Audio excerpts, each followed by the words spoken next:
আসসালামু আলাইকুম। আরোগ্য হোমে হলে আপনাদের স্বাগতম।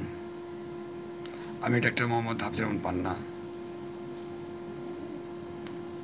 আজকে র্যাক্স ৭৪ ওষুধ নিয়ে আলোচনা করব।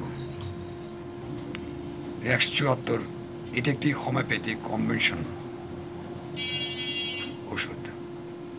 এটি প্রস্তুত প্রণালী পাকিস্তান। র্যাক্স মূলত চোখের দৃষ্টিহীনতার জন্য অত্যন্ত কার্যকর মেডিসিন বলা যেতে পারে।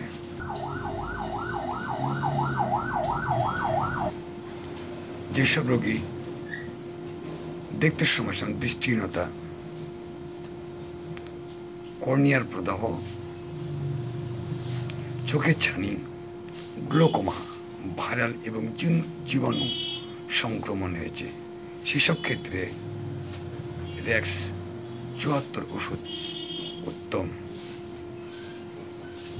আবার দূষণ এর কারণে জ্বালাপোড়া, চোখে চুলকানি যদি হয়, চোখ লাল যদি হয় এবং চোখ চটচটে ভাব হওয়ার কারণে ব্যথা যুক্ত এবং ক্যালডিনেক্স যদি হয়, সেক্ষেত্রে র্যাক্স ৭৪ ওষুধটি অত্যন্ত কার্যকর মেডিসিন। র্যাক্স ৭৪ ওষুধটি দৃষ্টিহীনতার জন্য একটি উত্তম প্রতিষেধক হিসেবে ব্যবহার হয়ে থাকে। এটি চোখের যাবতীয় সমস্যার সমাধান ক্ষেত্রে ব্যবহার হয়। সংক্ষিপ্ত বলা যেতে পারে, রোগীর দৃষ্টিহীনতা, ছানি, চোখের ছানি, গ্লোকোমা, চোখে তার সংক্রমণ ভাইরাস প্রবেশ করেছে, দূষণের কারণে জ্বালাপোড়া, চুলকানি, চোখ লাল, চটচটে ভাব ইত্যাদি যদি থাকে, সেক্ষেত্রে র্যাক্স ৭৪ ওষুধটি আপনি অবশ্যই স্মরণ করবেন।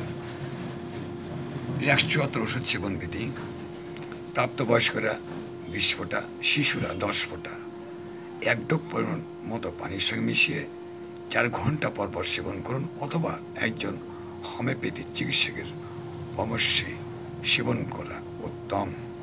মনে রাখবেন, বিশেষ করে যারা গর্ভবতী, তাদের চিকিৎসার পরামর্শ ছাড়া ওষুধ সেবন করা অনুচিত। এই র্যাক্স ৭৪ ওষুধে কোনো পার্শ্ব প্রতিক্রিয়া এখন পর্যন্ত দেখা দেয়নি। তারপর যে কোনো পার্শ্ব প্রতিক্রিয়া দেখা দেয়, সেক্ষেত্রে একজন রেজিস্টার্ড হোমিওপ্যাথি চিকিৎসকের সম্পন্ন হওয়া উত্তম।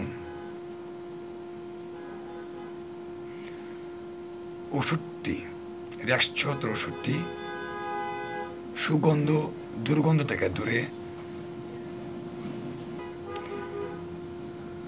শিশুদের নাগালের বাইরে,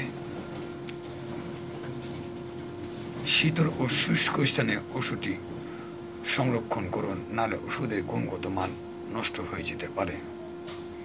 অনেক মানুষ আছে